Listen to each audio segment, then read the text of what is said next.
বড় ভাই চোখি চোখ রেখে ইশারায় কথা বলে।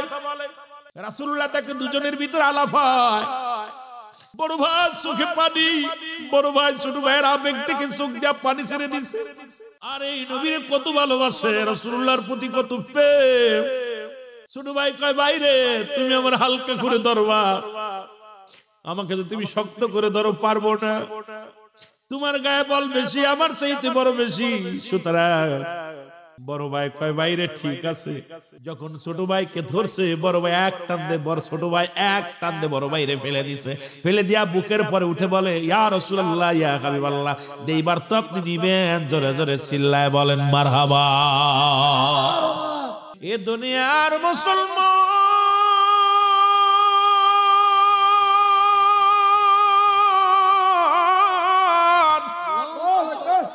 দুটি সন্তান মায়ের বুকটা জড়াইয়া ধরে ডাক দিয়ে কয়, মা মারে, মা বাবা নাই তা কি হয়েছে রে মা?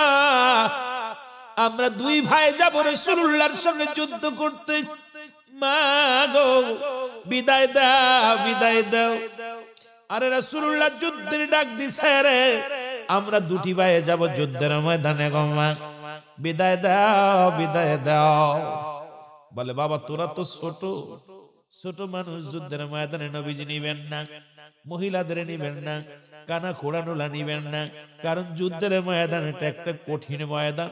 এই ময়দানে শক্তির প্রয়োজন, অস্ত্র চালানো লাগবে। বাবারে তোদের কে নিবেন না। ছোট ছেলে ডাক দে বলে, মা আমি ছোট, আমার আল্লাহ তো ছোট না, আমার আল্লাহ তো ছোট না রে মা। মা গো বিদায় দাও, তোমার চোখের পানি মুছে ফেলো গো মা। তুমি কিয়ামতের ময়দানে রব্বে কারীমের দরবারে ডাক দে বলবা, আল্লাহ আমি শহীদের মা ছিলাম। বড় ভাই ছোট ভাই দুজন মার কাছে বিনা বিনা কাঁদতেই লাগে আর বলে, মা মারে বিদায় দাও, বিদায় দাও, আমরা যাব যুদ্ধের ময়দানে। মা বলে, বাবারে আমি তোদের বিদায় করে দিলাম, আমি বড় ধন্য। এমন কলিজার টুকরা গর্বে রেখে বড় আমি ধন্য হয়েছি। কারণ ইসলামের জন্য জীবনকে বাজি রেখে 8 বছরের কলিজার টুকরা সন্তান, 10 বছরের কলিজার সন্তানগুলো বাইর হয়ে গেলেন। মা কয়, বিদায় দিলাম রে বাবা, তোরে বিদায় দিলাম। মায়ের পায়ের মধ্যে চুমা দিয়ে মায়ের মুখের পানি গুলো মুছে দিয়ে বলে, মা হাসি মুখে বিদায় দাও, আমরা যাব গো মা। আমার নবীর দুশমন আবু জেহেলকে চির বিদায় করে দিব, কারণ আমাদের দুই ভাইয়ের টার্গেট থাকবে আবু জেহেলকে মারার। কারণ আবু জেহেল আমার নবীরে কষ্ট দিছে, ওই আমরা দুই ভাই মিলে আবু জেহেলকে চির বিদায় করে দিব। জোরে বলা যাবে না মারহাবা? কি মজা! মা হাসি মুখে দুই সন্তানের বিদায় দিছে। রাসূল হুকুম দিলেন, তোমরা যুদ্ধে যেতে হবে, দাঁড়াও। কানা কুড়া ন্যাংলা সবগুলো দাঁড়ায় গেছে লাইনে নবীজির পক্ষে। ভাই চিন্তা করে বসে বসে দাঁড়ায় দাঁড়ায় গল্প করে আর বলে, ভাই রে এখন কি উপায় হবে, যাওয়া যাবে কোন উপায়? রাসূলুল্লাহ মাপতেছে, যেটা শর্ট বাদ, ছোটটা বাদ, কানাডা বাদ, খোরাটা বাদ। কারণ যুদ্ধের ময়দানে আবেগ দিয়ে হবে না, বাস্তব দিয়ে হবে। জোরে বলেন ঠিক কিনা? দুই ভাই, ছোট ভাই কয়, বড় ভাই তুই একটু তফাৎ যে দাঁড়া, আমি একটু তফাৎ যে দাঁড়াই। দুই ভাই একটা ডিলার পরে একটা বড় একটা উঠার পরে বড় ভাই 10 বছর ও দাঁড়াইছে, বড় হজ্জন দাঁড়াই আছে। আমার নবীজি আর ছোট ভাই পিছনে যে দাঁড়াইছে, দুই ভাই দুই দিকে দিয়ে দাঁড়াইছে। এখন হুজুর মাপতে মাপতে সিলেকশন করতেছে, করতে করতে যায় দেখো বালকটা 10 বছরের ডা ও দাঁড়াইছে উঁচু জায়গা। কয়, তুমি কেন বাবা, তুমি আইছো কেন? আমি হুজুর আমি যুদ্ধে যাব। কয়, বাবা যুদ্ধে যাবা, তুমি তো মাফে হও নাই। কয়, হুজুর মাফে হওয়ার জন্য তেরপর দাঁড়াইছে। সুবহানাল্লাহ, আরো জোরে, আরো জোরে। হুজুর মাফে যে হয়নি আমি জানি, এই জন্য তো আমি এই উঁচু জায়গা দাঁড়াইছি, যাতে করে মাফে ঠিক হয়। নবীজি বলে, বাবা আবেগ দিও না, তুমি তোমার মা বাবার খেদমত করো। বলি, ইয়া রাসূলুল্লাহ, ইয়া হাবিবাল্লাহ, এই দুনিয়ার মধ্যে বাবা তো আগেই বিদায় নিছে, মা হুকুম দিছে, মার কাছ থেকে বিদায় নিয়েছি। ইয়া রাসূলুল্লাহ, ইয়া হাবিবাল্লাহ, আমাকে নিতে হবে। নবীজি কয়, বাবা তুমি তো মাফে হও নাই। হুজুর মাফে বড় হওয়ার জন্য যেহেতু এখানে দাঁড়াইছি, আপনি মেপে দেখেন। নবীজি আবেগ দেখিয়া বললেন, যাও তোমার সিলেক্ট। সুবহানাল্লাহ, যাও তোমার নিলাম। এবার মাপতে মাপতে যে ছোটটা যখন ছোটটার 8 বছরের পোলার কাছে যখন গেছে নবীজি, যা দেখে বলে, হুজুর। কয়, বাবা তুমি দাঁড়াইছো কেন লাইনে? কয়, হুজুর যুদ্ধে যাব। 8 বছর। কয় বছর? পিসিটা কয় হুজুর যুদ্ধে যাবো। কয় তুমি বাড়ি যাও, বাড়িতে তোমার মার কাছে যাও। কয় হুজুর আমি যাবো যুদ্ধে। আরে বাবা তুমি ছোট মানুষ যাও। কয় হুজুর ওইটা নেছেন কেন? ওইটা নেছেন কেন? ওইটা তোমার বড় ভাই। ওইটা আমার বড় ভাই, ওর বয়স 10 বছর, আমার বয়স 8 বছর, ওর চাইতে আমি 2 বছরের ছোট। ওইটার নিছেন, আমার নিবেন না। নবীজি কও তো একটু বড় আছে, তুমি তো ছোট, গায়ে পায়ে দেখতে, যদিও 10 বছর একটু দেখতে শুনতে বড় হয়েছে, ওইটা নিছি, তোমার তো নিয়ে যাবে না, বাড়ি যাও। কয় হুজুর আমার নিবেন না মানে? আমার মার কাছ থেকে বিদায় নিয়ে এসেছি। কয় মার কাছ থেকে বিদায় নিয়ে এসো, তাও তো তুমি ছোট মানুষ, যাও বাবা তুমি ফিরে যাও। হুজুর যাবো না, আমার নিতে হবে। বাবা আবেগ দিতে হবে না, যাও। হুজুর একটা সুযোগ দেন না। কয় কি সুযোগ? সুযোগটা হলো হুজুর আমার বড় ভাইয়ের লগে আমি মালাম ধরবো, কুস্তি ধরবো, কুস্তিতে যদি আমার বড় ভাইয়ের লগে আমি পারি তাহলে তো নেবেন আপনি, শক্তির দরকার না? শক্তির দরকার, হ্যাঁ ঠিক আছে, একটা সুযোগ দেন না। নবীজি কয় ঠিক আছে, তাহলে সুযোগ দেয়া হলো। 2 ভাইকে সুযোগ দেয়া হলো। ছোট ভাই 8 বছরের ছেলে বড় ভাইয়ের সামনে যে ডাক দেখায়, ভাই রে তুমি আমার চাইতে 2 বছরের বড়, গায়ে বল বেশি, তোমার শক্তি বেশি, ভাই তুমি যদি আমাকে ধরো তাহলে আমি পারবো না। বাইরে তোমার অনুরোধ করি তুমি আমাকে হালকা করে ধরবা, আমি তোমাকে ফেলে দেব, তুমি পড়ে যাবা, তুমি পরাজয় মানবা, আমি জয় লাভ করবো, আমার নবীর সঙ্গে আমি যাও, কোথায় যুদ্ধের ময়দানে যাব। বড় ভাই রে একটা সুযোগ আমারে দাও, আমারে না নিয়ে যেও না যুদ্ধের ময়দানে, কারণ আমার নবীজি কষ্ট পাইছে রে, আমার নবীর অন্তরটা কাঁদে, আমার নবীর চোখ দিয়ে পানি বাইরে হয়েছে। ছোট ভাই ডাক দেখো, ইয়া রাসূলুল্লাহ এবার নেবেন না? দেখেন না ও মসজিদে বড় কিন্তু তো পরাজয় মানছে। নবীজি কয় তো সিলেট, সুবহানাল্লাহ বলেন। 2 ভাই চলে গেলেন মুসলমান যুদ্ধের ময়দানে, 313 জন সৈন্য। কতজন? যারা বলেন কত? 313 জন সৈন্য। অস্ত্র হলো মাত্র 8টা তরবারি। এই আলেম উলামা গভীর মনোযোগ, 8টা তরবারি, 2টা মাত্র ঘোড়া। কয়টা? 2টা মাত্র ঘোড়া। আর ওদিকে কাফের মুশরিকদের আবু জেহেলের সৈন্য 1000 সৈন্য, 1000 তরবারি, 1000 মুসলমান ঘোড়া, বিশাল বাহিনী, হস্তি বাহিনী, ঘোড়া বাহিনী। আর আমার রাসূলের সৈন্যের সংখ্যা মাত্র 313 জন। কয়জন? 313 জন। রাসূলুল্লাহ সাহাবীদের জিগাইলেন তোমরা কাফেলায় যাবা? ও বলে হুজুর আজকে সেহরি খাই নাই। নবীজির চোখের পানি ধরে রাখতে পারে নাই। সাহাবীদেরকে ডাক দেয়, রোজা থেকে যুদ্ধ, রোজা থেকে যুদ্ধ, রোজা থেকে তো হাঁটায় যায় না। আমার নবীর অনেকেই সেহরি খাইতে পারে নাই, পানি খেয়ে রোজা, খেজুর খেয়ে রোজা। নবীজির চোখের পানিগুলো জর্জর করে পড়ে, বলে হুজুর যুদ্ধের ময়দানে যেতে দেরি হবে বলে আমরা আজকে সেহরি খাইতে পারি নাই, পেটটি ভরে খায় না, অনেকেই না খেয়ে রোজা। নবীজি কান্দার বলে আল্লাহ কত সৈন্য বাহিনীর সঙ্গে যুদ্ধ হবে, আমার সংখ্যা মাত্র 313 জন, এরপরে সবাই তো অনাহারে ক্ষুধার্ত অবস্থায় আছে, গরিব মানুষ খাইতে পারে না, ক্ষুধার্ত অবস্থায় নিয়ে যুদ্ধের ময়দানে যাব। আল্লাহ এইগুলো যদি আমার এই 313 জন যদি শহীদ হয়ে যায়, আমি কাদের কাছে ইসলামের দাওয়াত দিব? আল্লাহ তোমার দ্বীন প্রচার কারা করবে? আল্লাহ তুমি বিজয় দিও। আল্লাহ আল্লাহ এই যুদ্ধে তুমি বিজয় দিও মুসলমানদের। জোরে জোরে বলেন মারহাবা। রাসূলুল্লাহ ধৈর্য ধরতে পারে নাই। ওদিন অধিক পরিমাণ সাহাবী না খেয়ে রোজা রাখছে, কারণ খাবার নাই, পেটে খাবার নাই, অনাহারে যুদ্ধে চলে গেছে। আর আমরা দুপুরে খাইছি, এখন খাবার না দিলে মাহফিলে বসি না, অনাহারে যুদ্ধের ময়দানে। জিবরিল আমিন আসে, আসসালামু আলাইকুম ইয়া রাসূলুল্লাহ ইয়া হাবিবাল্লাহ। নবীজি বলেন, জিবরিল রে কিছু ওহী নিয়ে আসছনি, কোন বাণী আসেনি বলো? বলে ইয়া রাসূলুল্লাহ ইয়া হাবিবাল্লাহ আজকে কোন ওহী আনি নাই, আমার আল্লাহ রাব্বুল আলামিন আপনার কদমের মধ্যে পাঠায়া দিছে। নবী গো আপনার মাত্র 308টা তরবারি, 2টা ঘোড়া, টেনশন করেন কেন নবী? 3000 সৈন্য আমি নিয়ে আসছি, কারণ আল্লাহ রাব্বুল আলামিন 3000 সৈন্য আমার সঙ্গে পাঠায়া দিছে। জোরে জোরে চিল্লায়া বলা যাবে না মারহাবা? কয় হাজার? 3000 সৈন্য আছে, 3000 ফেরেশতা আমি সঙ্গে করে আনছি। আর ওই 3000-এর মধ্যে আমি কমান্ডার, আমিও নেতৃত্ব দিব ওদের। মারহাবা বলেন না?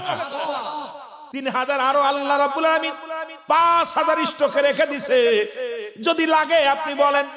হুজুর আমরা 3000 আইছি, আর 5000 ওই যে অপেক্ষা করতেছে, ওরা ওয়েটে আছে, খালি আপনি ডাক দিলে আইবো। সুবহানাল্লাহ বলেন না? নবী গো আপনি চোখের পানিগুলো মুছে ফেলেন, আজকে বদরের যুদ্ধে অসংখ্য ফেরেশতারা লড়বে বাতিলের সঙ্গে। নবী গো টেনশন করেন না, কোনো চিন্তা করেন না, আপনি রওনা দেন রাসূলুল্লাহ সবাইকে তাকবীর দিয়ে শুরু কল বলতেন যাও চলে যাও। কারণ 3000 সৈন্য ফেরেশতারা অগণিত ফেরেশতারা জমিনের মধ্যে নেমে আসলেন। জিবরিল আমিন কয় নবী গো 5000 সৈন্য আল্লাহ রাব্বুল আলামিন প্রস্তুতি করে রাখছে, 3000 পাঠিয়ে দিয়েছে আমার সঙ্গে। নবী গো এগুলো নিয়ে যুদ্ধের ময়দানে ঝাঁপিয়ে পড়েন। রাসূলুল্লাহ যুদ্ধের ময়দানে ঝাঁপিয়ে পড়েন। কাফের সৈন্যদের সঙ্গে কাফেররা চোখে দেখে না, শুধু হাজার হাজার মুসলমানদের দেখতে লাগলো, অথচ 313 জন সৈন্য। আমার যুবক বন্ধুরা, আমার নবীজি কোথায় গেল? ইসলামের বিজয়, মুসলমান বিজয় হলো, তবে মুসলমানদের মধ্যে 14 জন শাহাদাতের পেয়ালা পান করলো, শহীদ হয়ে গেল 14 জন। কয়জন? 14 জন শাহাদাতের পেয়ালা পান করলো। কাফের মুশরিকদের মধ্যে 70 জন বন্দী হলো, 70 জনকে দুনিয়া থেকে বিদায় করে দেয়া হলো। এই যুদ্ধে মুসলমান ওই বালক দুটি যা ডাক দে বলে তোমরা কে আসো গো? আবু জেহেল কে? আমাদের একটু বলতে পারো নি আবু জেহেল কে? সব লোকদের ডাক দে বলে ভাই আবু জেহেল কিনা? ওই যে আবু জেহেল, দেখো ঘোড়ার উপরে বসে আছে আবু জেহেল। দুই ভাই চলে গেলেন, যাইয়া মুসলমান শুনে নেন গভীর মনোযোগ। দুই ভাই যে পায়ের নিচে পড়ে আছে, কারণ ঘোড়ার পায়ের নিচে ছোট্ট মানুষ 8 বছর 10 বছরের বালক কি করতে পারে যুদ্ধের ময়দানে? দুই ভাই যায় বড় ভাই ছোট ভাই রে কয় আমরা তো আসছি আবু জেহেলকে মারার জন্য, এখন মারবো কেমনে?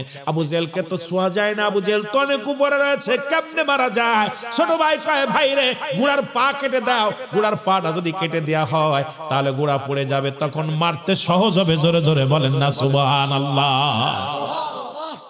বড় ভাই কয় ওরে মারবো কেমনে? তরবারি তো এই পর্যন্ত উঠাইতে পারি, কত উপরে মা দিবা যায়, কেমনে মারা যায়? ছোট ভাই কয় ভাই করে দাও, ঠ্যাং কেটে দাও, ঘোড়ার ঠ্যাং কেটে দাও। ঘোড়ার ঠ্যাং কেটে দিছে, আবু জেহেলের ঘোড়া হুবড়ি খেয়ে পড়ছে। আর তরবারি দিয়ে কবে মারহাবা বলেন না, একদম শিরশ্ছেদ করে ফেলেছে। মুসলমান শুনে নাও, আবু জেহেলকে হত্যা করার পর আবু জেহেলের ছেলে মুসলমান শোনো, ও যুবক, পিছন থেকে এসে 8 বছরের বালকটার হাতের মধ্যে কোপ ছেড়ে দিছে, এক কবে হাতটা ফেলে দিছে, কোন রকম চামড়ার সঙ্গে ঝুলতেছে, ডিস্টার্ব হয়। ডান হাতের তরবারিটা বাম হাতের মধ্যে নিয়ে ইয়া রাসূলুল্লাহ বলে ডাক দিয়া পায়ের তলে হাতটা দিয়া এক টান দিয়ে পাটা হাতটা ছিঁড়ে ফেললেন। ছিঁড়ে আল্লাহ এই হাতটা আমি শহীদের দপ্তরে পৌঁছাই দিও আল্লাহ বলে হাতটা পাটা ছিঁড়ে ফেললেন। ছিঁড়ে মুসলমান শুনে নাও, বাম হাত দিয়ে যুদ্ধ শুরু করলেন। দুটি ভাই অবশেষে শাহাদাতের পেয়ালা পান করছে। মুসলমান শুনে নাও, এই পৃথিবীর ম্যাচে চলে গেলেন দুটি ভাই, পৃথিবীর মধ্যে সবচেয়ে দুশ্মনের রাসূল আবু জেহেল হত্যা করলেন ওই মাসুম বাচ্চা দুটি। ও আমার বাবারা, আমার বন্ধুরা, আমার দুনিয়ার ম্যাচ ছেড়ে দুটি ভাই চির বিদায় হয়ে গেলেন, কারণ শাহাদাতের পেয়ালা পান করেছিল ওই বদর প্রান্তে মাসুম দুটি বাচ্চা, কারণ তারা নবীজিকে জানের চাইতে বেশি ভালোবেসেছিল। জোরে বলেন মারহাবা। আশফাকি বালকেরা এই জুম্মার দিনে ছোটরা মসজিদে ঢুকলে মুসল্লিরা ওরে নিয়ে দই পোলাপান মসজিদে আনবা। আমি কই যেটা পোলাপান দেখতে পারে না ওদের মসজিদে বাড়ি খেদাবেন।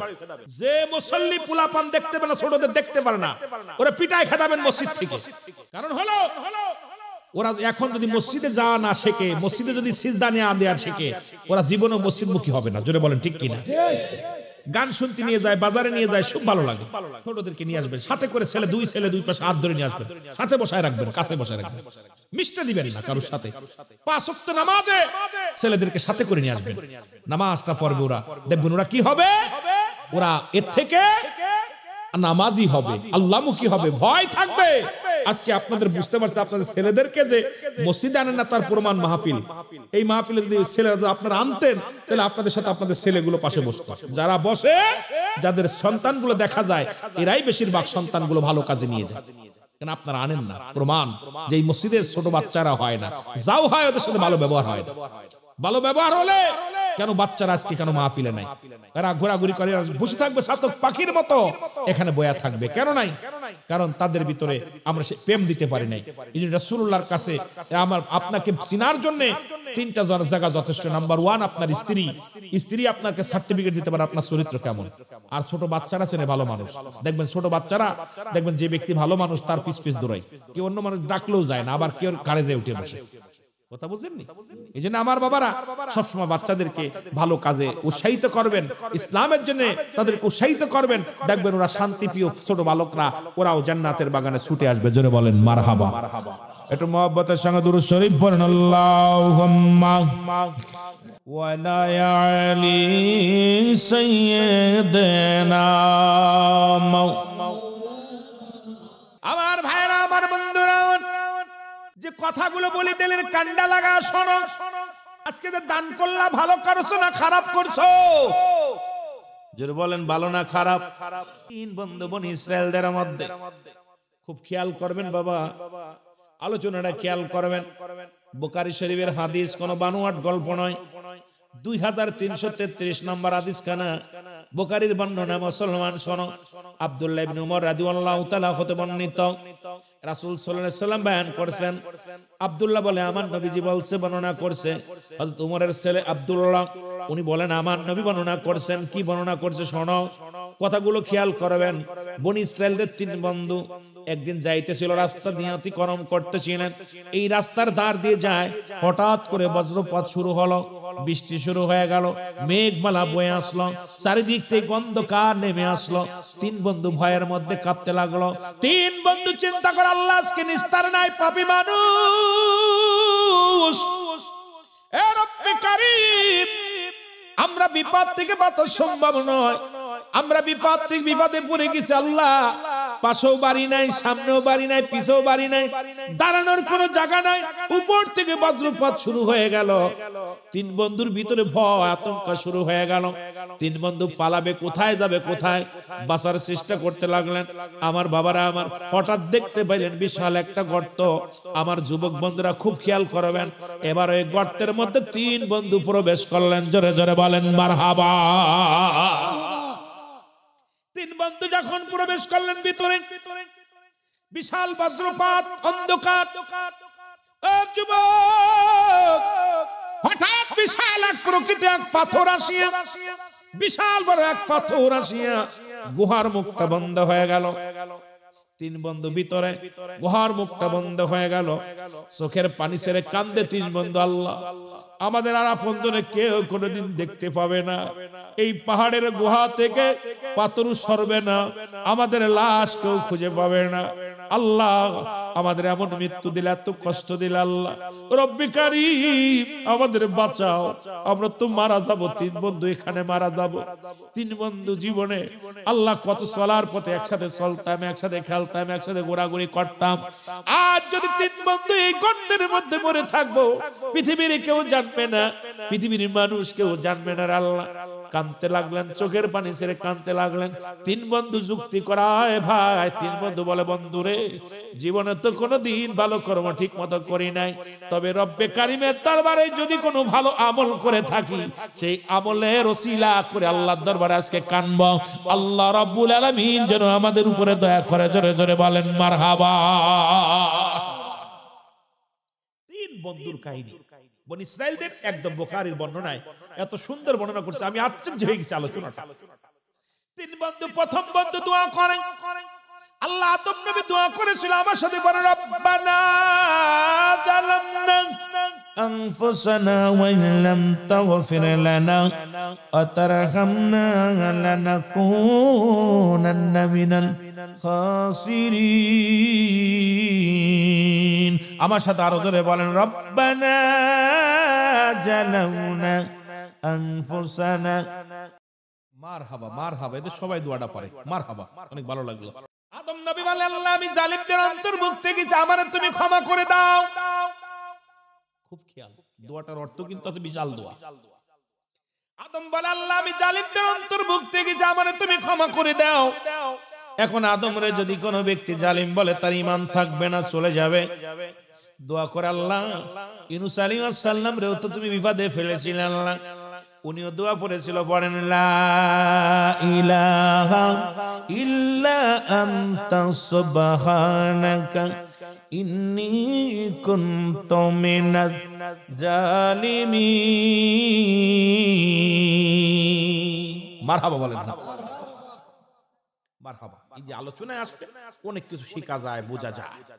বন্ধুগণ আমার, গভীর মনোযোগ। 3 বন্ধু, প্রথম বন্ধু দোয়া করে, আল্লাহ জীবনে একটা ভালো কর্ম করেছিলাম, তার ওসিলা করে দোয়া চাই। জীবনে আমি আমার মা বাবারে না খাই, আমি জীবনে খাই নাই।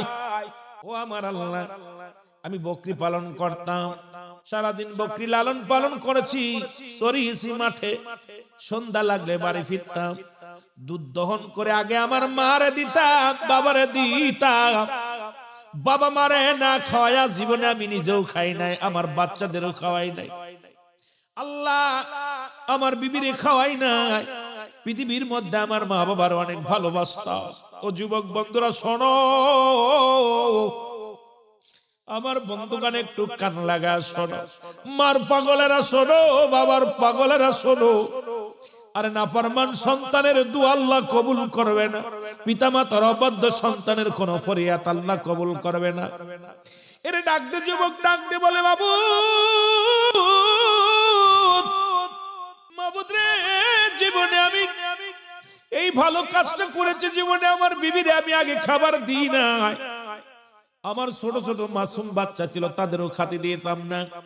যতক্ষণ পর্যন্ত আমার মা, যতক্ষণ পর্যন্ত আমার বাবা না খাইতো, ততক্ষণ পর্যন্ত আমি কারোর খাওয়াইতাম না। আল্লাহ একদিনের ঘটনা, আমার আসতে দেরি হয়ে গেল, বকরি নিয়ে এসে দেখি আমার মা আমার বাবা ঘুমায় গেছে। আমি সারা রাত ওই দুধ দহন করে পাতিলের মধ্যে নিয়ে আমি সারা রাত জেগে জেগে কাটায় দিলাম। আমার কলিজার টুকরা সন্তান তারাও না খেয়ে ঘুমায় গেল, আমার বিবি বাচ্চা সবাই না খেয়ে ঘুমায় গেল। শুধু তাকায় আছে আল্লাহ, আল্লাহ আমার বাবা উঠবে কখন ঘুম থেকে, মা কখন উঠবে ঘুম থেকে। যতক্ষণ পর্যন্ত আমার মা বাবারে খাওয়াইতে না পারি, ততক্ষণ পর্যন্ত আমার ছেলেরে খাওয়াই নাই, আমার বিবিরে খাওয়াই নাই, আমি নিজেও খাই নাই। রে আল্লাহ, দুনিয়ার মধ্যে যদি আমলটা তোমার পছন্দ হয়, আমি যে মা বাবারে এত ভালোবাসি রে আল্লাহ, মাবুদ মাওলা, এটা যদি ভালো কর্ম হয়, ইয়ার ওসিলায় তুমি এই গুহার ভিতর থেকে পাথরটা একটু সরায়া দাও। জোরে জোরে চিল্লায়া বলা যাবে না মারহাবা? করছেন নিজের ছেলেরও কোনোদিন খাওয়াই নাই, বিবিরে খাওয়াই নাই, মারে না খাওয়ায়া, বাবারে না খাওয়ায়া, নিজে কোনোদিন পান করে না। আপনারা খাননি? এলাকার মানুষ বালা, আব্বা না খেয়ে বসে আছে, মা না খেয়েও খাইয়ে দিয়ে বাজারে চলে যাচ্ছে, মিশাক করতে করতে, বিড়িটা টানতে টানতে চলে আসছে। বউ একবার জিগায়, মারে কি খাবার দিছস, বাবারে খাবার দিছস? আরে কপাল পোড়া, পোলা পা কপাল পোড়া। সঙ্গে সঙ্গে পাথরটা একটু সরে গেছে। ও যুবক, সঙ্গে সঙ্গে একটু পাথরটা সরে গেছে। দ্বিতীয় বন্ধু দোয়া করে, রব্বে কারীম, জীবনে তো কত অন্যায় করলাম, একটা ভালো কর্ম করেছি, আর ওসিলায় তুমি আমার দয়া করো।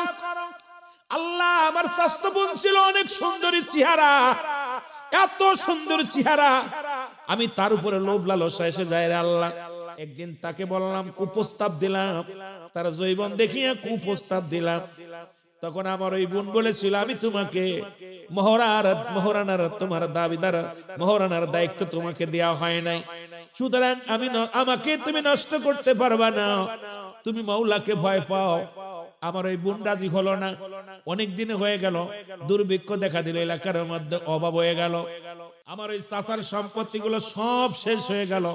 স্বাস্থ্য বোন আসলো আমার কাছে সাহায্যের জন্য। আমি তাকে বললাম, সাহায্য দিতে পারি, আমার সঙ্গে কুকর্ম করা লাগবে, অন্যায় করা লাগবে। বোন রাজি হয়ে গেল, আমি তাকে কিছু সম্পদ দিলাম, খাবার দিলাম। এবার আমার ওই প্রস্তাবে যখন রাজি হয়ে গেল, আমি আমার বোনের কাপড় খুলিয়া যখন অন্যায় কাজে লিপ্ত হব, এমন সময় আমার বোনটা বলতেছে, ভাই রে, আমি তোমাকে মহারানার দায়িত্ব দিয়ে নাই, আর আমার সতীত্ব তুমি নষ্ট করো না, কারণ তোমার রব্বি কারীমের দরবারে ধরা পড়তে হবে, আল্লাহর দরবারে জবাব দিতে হবে। এ ভাই, তুমি আল্লাহকে ভয় পাও। সঙ্গে সঙ্গে আমি লাফ দিয়ে উঠে গেছিলাম, খোদার কসমে আল্লাহ, সেদিন আমি এত সুযোগ পাওয়া পর তোমার ভয় আমার অন্তরে জেগেছিল। আমি অন্যায় করি নাই, জিনা করি নাই, ব্যভিচার করি না। আল্লাহ, এই কাজটা যদি ভালো করে থাকি, তাহলে তুমি আমারে দয়া করে মায়া করে এই পাহাড় থেকে, গুহার মুখ থেকে একটু পাথরটা সরায়া দাও। সঙ্গে সঙ্গে রব্বে কারীম পাথরটা অনেকখানি সরায়া দিয়েছে। জোরে বলা যাবে না মারহাবা? যুবকরাই নাই, তার ওয়াজ করবো কি? এলাকায় যুবকও নাই, বৃদ্ধও নাই, সব শেষ। তৃতীয় নাম্বার ব্যক্তি দোয়া করে, রব্বে কারীম, আমার জীবনে একটা স্মরণীয় গল্প। আমার আল্লাহ, আমি ব্যবসা করতাম, ধান চালের ব্যবসা করতাম। আল্লাহ একজন শ্রমিক, পারিশ্রমিক নিয়ে আমার সাথে গ্যাঞ্জাম করে, পারিশ্রমিক না নিয়ে চলে গেল। আমি ওই পারিশ্রমিক দিয়ে কি করলাম, আমি কিছু ছাগল কিনলাম, কিছু বকরি কিনলাম, ও মুসলমান দুম্বা কিনলাম। এটা কিনে 2 বছর লালন পালন করলাম। কয় বছর? 2 বছর লালন পালন করলাম। এখান থেকে পাল অনেকগুলো হয়ে গেল। হঠাৎ 2 বছর পরে ওই ব্যক্তি শ্রমিক ফিরে আসে, বলে আমার পাওনা দাও, আমার পাওনা দাও, এ রব্বে কারীম। তখন আমি তাকে বলেছিলাম, ওই নাও, তুমি ওই বকরির পালগুলো নিয়ে যাও। তখন সে আমাকে বলেছিল, আমার সাথে উপবাস করেন, আমি পাবো আপনার কাছে পাওনা টাকা, বকরিগুলো কেন দেন? তখন আমি বলেছিলাম, আল্লাহ, তোমার হাদিয়া, তোমাকে যে পারিশ্রমিক ছিল ওইটা দিয়ে আমি ছাগল কিনেছি, বকরি কিনেছি, দুম্বা কিনেছি। এটা তোমার ই হয়েছে, অনেকগুলো হয়েছে তোমার ব্যবসায়, তোমার সম্পদ দিয়ে। সুতরাং এগুলো আমার না, এগুলো তোমার, তুমি নিয়ে যাও। তখন আল্লাহ, আমি সবগুলো পশু তারে দিয়ে দিছিলাম, একটা পশু রাখছিলাম না। আল্লাহ, আল্লাহ তোমার ভয় অন্তরের ভিতরে ঢুকেছিল, এই জন্য ওই ব্যক্তির একটা মাল আমি রাখি নাই রে আল্লাহ। আর আমাদের দেশে কত শ্রমিকের টাকা মেরে খায়, আমরা শ্রমিকের টাকা মেরে খায়। তারা অনেক বড় লোকরা আছে, অনেক কন্ট্রাক্টর আছে, দেখা যায় সারাদিন ধরে শ্রম দেয়, সন্ধ্যা আসলে শ্রমিকরে গালিগালাজ করে খেদায় দেয়। আমার দেশে অনেক ধনী আছে, শ্রমিকের পাওনা ঠিক মতো দেয় না। আমার দেশের অনেক কারখানা আছে, অনেক গার্মেন্টস আছে, শ্রমিকের পাওনা মিটা দেয় না। আল্লাহর দরবারে কেমনে জবাব পাবি, কেমনে তোরা রক্ষা পাবি? আল্লাহ নিজেই কল কাসিম হাবিবুল্লাহ, দিন মজুরি মেহনতকারীরা হলো আমার আল্লাহর বন্ধু। সুতরাং পৃথিবীর মধ্যে যদি আল্লাহর বন্ধু হতে হয়, তাহলে দুনিয়ার মধ্যে দিন মজুরিকে সম্মান করো, তাদেরকে ভালো প্রাপ্য সম্মানটুকু যদি না দিতে পারো, তোমার ধনী সম্পদ সবকিছু রব্বে কারীম বরবাদ করে দিবে। জোরে জোরে বলো আল্লাহু আকবার। আল্লাহ, সেদিন আমি সবকিছু দিয়ে দিছিলাম, আমার এই বকরির পাল, ছাগলের পাল, দুম্বার পাল আমি তাকে দিয়ে দিছিলাম। আল্লাহ, যদি এটা ভালো কর্ম হয়, তাহলে এই পাহাড় থেকে, গুহা থেকে আমাদের একে বাঁচাও। সঙ্গে সঙ্গে গুহার পাথরটা সরে গেছে। আমার বাবারা, আমার গভীর মনোযোগ, ইয়া দ্বারা প্রমাণ করে আমার আল্লাহ, পৃথিবীর মধ্যে কোন ব্যক্তি যদি ভালো কাজ করে, আজকে যারা এই যে মসজিদের জন্য দান করলেন, এমন একটা দিন আসবে যেদিন কেমন কার নেকির আপনার কবরের ভিতর আসবে, যেদিন হাসরের ময়দানে যেদিন খাড়া হয়ে যাবে, ডাক দিয়ে বলবে, বান্দা, দুনিয়ায় তুমি 40 বছর 50 বছর তোমার হায়াতের জিন্দেগি ছিল, ওই মসজিদের সামনে মাহফিল হয়েছিল। বান্দা ডাক দিয়ে বলবে, ও ফেরেশতা, জীবনে আমার আমল খুব, যখন কোন ওই মসজিদের জন্য সাহায্যের জন্য হাত বাড়াইছে, আমি আমার ওই মসজিদের জন্য, আল্লাহর ঘরের জন্য 50,000, 100 টাকা, 10 টাকা, 50 টাকা, আমার সাধ্য যা ছিল সব আমি দান করেছি। ইয়া রাসূলুল্লাহ, আজকে তুমি আমাকে রক্ষা করো আল্লাহ, দান করো বাবা আল্লাহ। যেহেতু আমি ওই কাজটা ভালো করেছি, এমন তো হতে পারে ওই দান কসিলা বানাইয়া রব্বে কারীম আপনাকে নাজাত দিয়া দিবে। জোরে জোরে বলেন মারহাবা। ওরে আজ না হয় কাল তুমি যাইবা কবরে, আজ না হয় কবরে যাবার বেলায় দেখবে চেয়ে গো, তোমার সবই রইল। আরো জোরে বলেন, যাবার বেলায় দেখবে চেয়ে গো, তোমার সবই রইল। তুমি জায়গা করলাম, বাড়ি করলাম, সবই যাইবা সেরে, যেদিন আজরাইলে ধরা দিবে রে, ও ভাই, যেদিন আজরাইল ধরা দিবে রে, বলো আজ না হয় কাল তুমি, আজ না হয় বোরে যাবার বেলায় দেখবে চেয়ে গো, তোমার সবই রইল। এ দুনিয়ার মুসলমান,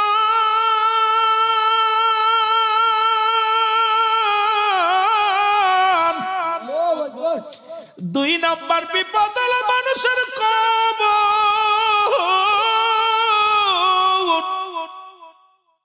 এই কবর বলতে বোঝায় মানুষের মৃত্যুর পর থেকে শুরু করে কিয়ামত পর্যন্ত জগৎটাকে বলা হয় কবরের জগৎ। ওরে বাজান, একটা দিন কেমনে থাকবে কবরে চিন্তা করো। একটা ঘন্টা কেমনে কবরে থাকবে একবার চিন্তা করো। হাজার হাজার বছর পরে তুমি কবরে কেমনে থাকবে একবার চিন্তা করো। হায়রে নিষ্ঠুর কবর, ওরে নিষ্ঠুর কবর, এই কবর থেকে রক্ষা পাওয়া সম্ভব নয়। এই কবর সবাইরে ধরবে, এই নিষ্ঠুর কবর কিন্তু আপনাকে আমাকে ছাড়বে না। বলতেছিলাম যে কথারে মুসলমান শুনে নাও, এই কবরে যেদিন শোয়া দিবে সর্বপ্রথম একজন ফেরেশতা আসবে, তার নাম হলো নোমান ফেরেশতা। এর হাতের মধ্যে দুখানা পত্র থাকবে। রে বাবা, যেহেতু আমার কবরের ভয়াবহতা নিয়ে আলোচনা করতে বলেছে আমার ভাইয়েরা, একটু টাচ দে যাই রে দাদু ভাইয়েরা, ওঠেন কেন? তাহলে কবরের দিকে একটু পরে যায়, একটু বসেন। আমি আপনাদেরকে ছোট্ট একটু কষ্ট দিব, যেহেতু 12:30 বাজতে চললো। আলোচনা মঞ্চে আমি গড়ি ধরে আলোচনা করি না, এটা অভ্যাস হলো। আমি আলোচনার ময়দানে আসলে আমার চিন্তা থাকে মানুষের ভিতরে কিছু না কিছু দিতে হবে।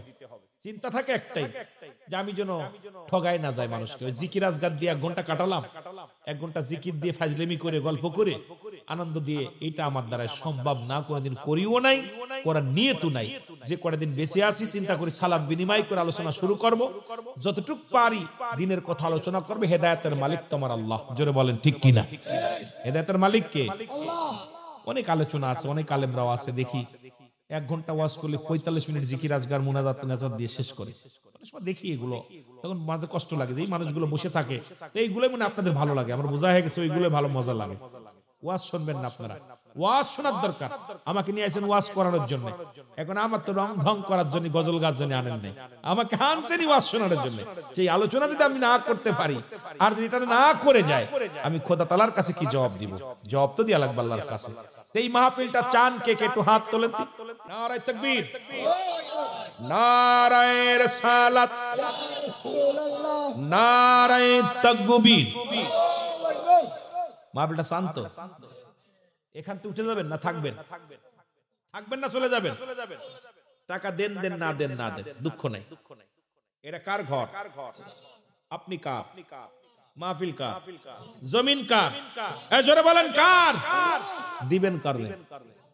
কারণের একটা কথা বইলা ওয়াজ কেবল 2টা জিনিস, যুবকদের একটা কথা বলছি, বালকদের একটা কথা বলছি, কবরের ওয়াজ কেবল শুরু করছি, কিছু মরার ওয়াজ একটু করছি।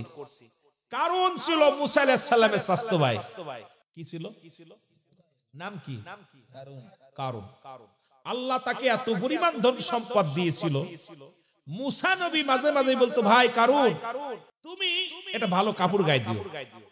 এই কপাল পুরা কোনদিন ভালো কাপড় গায়ে দিত না, সিরা সুটো মানে পুরন কাপড়, এক কাপড়ে সারা বছর চলত। নাম কি? কারণ। ভালো করে শোনেন, কারণকে মুসা আলাইহিস সালাম বলতো, কারণ তুমি ভালো একটু খাইও। খাবার খায় একদম কম, খাবার খেয়ে নষ্ট। খাবার দেখবেন সবচেয়ে বোকা ওই ব্যক্তি যারা আছে যে খায় না, আর যারা আস নাই খাবার চায়, তাহলে আরেক বোকা। কিন্তু কারণের কোনো তো অভাব ছিল না। তা কারণকে একদিন মুসা আলাইহিস সালাম ডাক দিয়ে বলতেছে, ভাই কারণ তোমার এই মালের যদি পবিত্রতা অর্জন করতে হয় যাকাত দিতে হবে। কি দিতে হবে? যাকাত। তো মুসা আলাইহিস সালাম বলার পর কারণ বলতে, ভাই যাকাত কি? কয় যাকাত হলো এই মালকে পবিত্রতা করা জন্য। আমাদের আমাদের শতকরা 2.5 টাকা। কত টাকা? 100 টাকায় 2.5 টাকা হারে যাকাত দিতে হবে। কি দিতে হবে? নেসাব পরিমাণ মালের মালিক। তৎকালীন জামানায় ছিল 1 টাকা, 1 আনা। তা কারণ বলতেছে, মুসা আলাইহিস সালাম বলতেছে যাকাত দিতে হবে। কারণ বলতেছে, ভাই কত টাকা? পায় 100 টাকায় 1 আনা দিতে হবে। কারণ বাড়ি যে ক্যালকুলেটর মিলায় দেখে 10,000 টাকা দিতে হবে যাকাত। আমার যে মাল আছে এটার মালের 10,000। মুসা আলাইহিস সালাম, মুসা তুমি কি পাগল হইছো? আমি 10,000 টাকা দিয়ে দিয়ে আর আমি গরিব হয়ে যাই? আমি কি এত পাগল? এই 10,000 টাকা দিব তোমারে? এসব ফাজলামি আমার সাথে করো না। কারণ সবসময় মাজায় বাঁধে রাখতো চাবি, গোডাউনের চাবি। এই চাবি কারুর কাজ দিত না, সবসময় মাজায় বাঁধতো, কোমরে বাঁধতো, কারুর কাজ দিত না। মুসা আলাইহিস সালাম মাঝে মাঝে কারণে বুঝাইতো, কারণ যাকাত দাও, যাকাত দাও। এত পরিমাণ মাল কারণের, কারণ দেখো আমার এই যাকাত দিলে মাল কমে যাবে, আমার দ্বারা এটা সম্ভব না, এই সব কথা আমার কাছে বলবা না, আমি যাকাত দিতে পারবো না, অসম্ভব, যাকাত দেব না, ভালো মন্দ খাবো না, দান দেওয়ানো করবো না। কথা বুঝছেন? এমন কৃপণের কারণ। আল্লাহ রাব্বুল আলামিন একদিন জিবরিলকে ডাক দিয়ে বলে, জিবরিল যাও দি মুসার কাছেও সংবাদটা জানায় আসো, কারুনের কাছেও জানায় আসো, যে কারুন যদি মালামাল যদি এই সপ্তাহের ভিতর যদি ওর যদি মালের যদি নিসাব পরিমাণ মালের যদি মালিক আল্লাহ রাব্বুল আলামিন মিসকিনরা আছে, যা আমি ওর কাছে রাখছি, এইটা যদি ওর যদি যাকাত না দেয় তাহলে ওকে কিন্তু শেষ করে দেব দুনিয়ার মধ্যে। আল্লাহ রাব্বুল আলামিনের জিবরিল আমিন আয়া মুসা নবী গো, এটা দূর সংবাদ কি, আপনার স্বাস্থ্য ভাই কারুনের উপর কিন্তু বিপদ আসতেছে, ওরে তাড়াতাড়ি বলেন ও যেন তাড়াতাড়ি যাকাত দিয়ে দেয়, ওর এত পরিমাণ মাল হয়েছে। তা কারণ মুসা আলাইহিস সালাম ডাক দিছে, কারণ ভাই, স্বাস্থ্য ভাই তো ডাক দিছে, স্বাস্থ্য ভাই তোমার যদি খুব মায়া লাগে আল্লাহ পাক অবশ্যই তোমার উপরে গজব দিবে, তোমার যে মালামাল কত পরিমাণ হতে পারে আমার তো হিসাব নাই, কয়টা গোডাউন, কত পরিমাণ মাল হয়েছে নিজেও জানি না, এত মাল, কয় আমার একটু মাল বেশি হয়েছে, তোমার চোখ পড়ছে আমার দিকে, তাই না? তুমি চাও তোমার মতো এরকম ফকির হয়ে যায়, তোমার মতো এরকম যাযাবরি হয়ে যায়, আমার মালামাল আমি দান করব, তাই না? এটা হবে না, আমারে পাগল পাইছো। মুসা আলাইহিস সালাম অনেক বুঝানো, কাজ হলো না।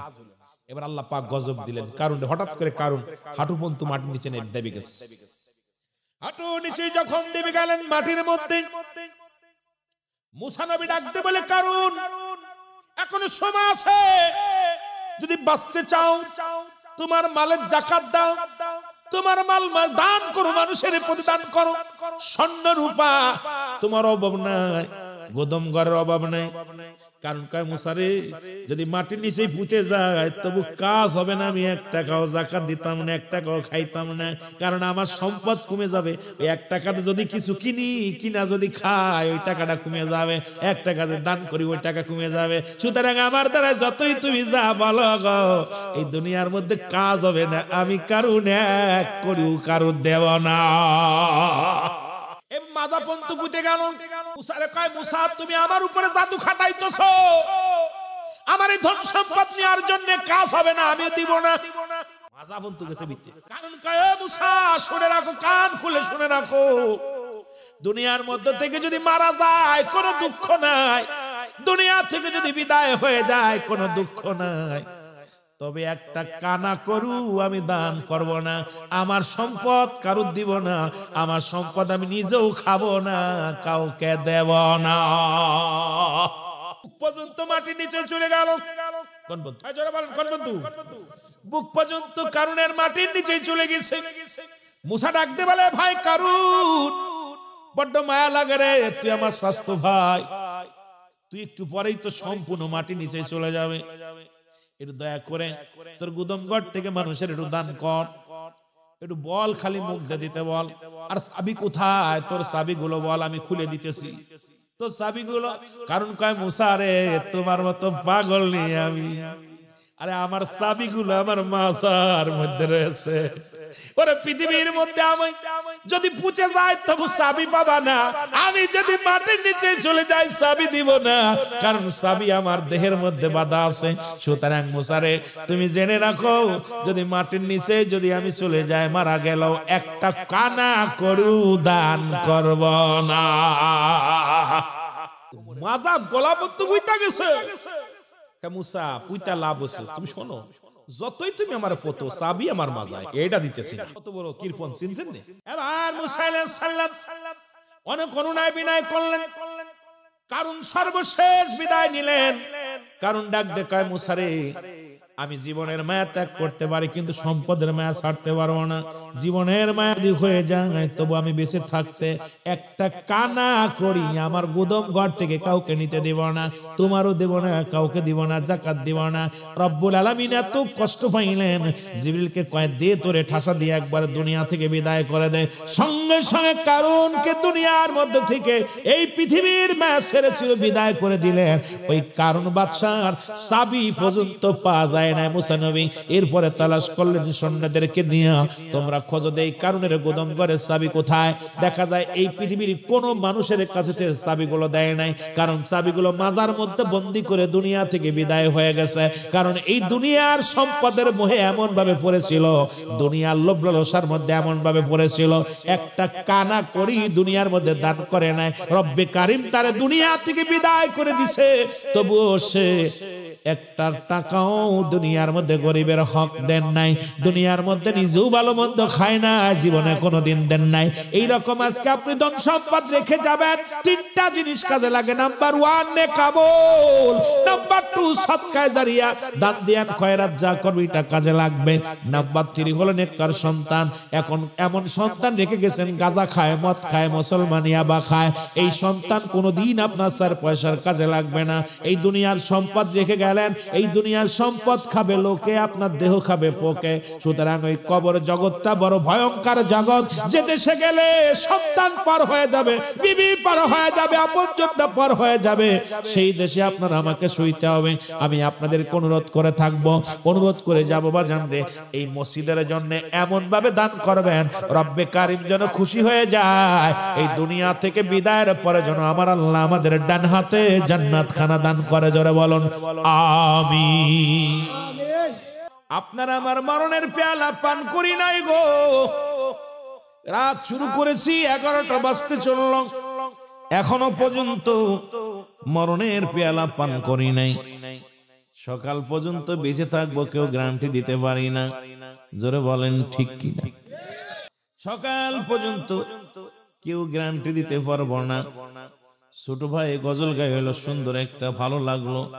ছিল কত আদরের মা বাবা আমার, কেমন আছেন তারা কবর মাঝা, সে কথা তো আজও অজানা,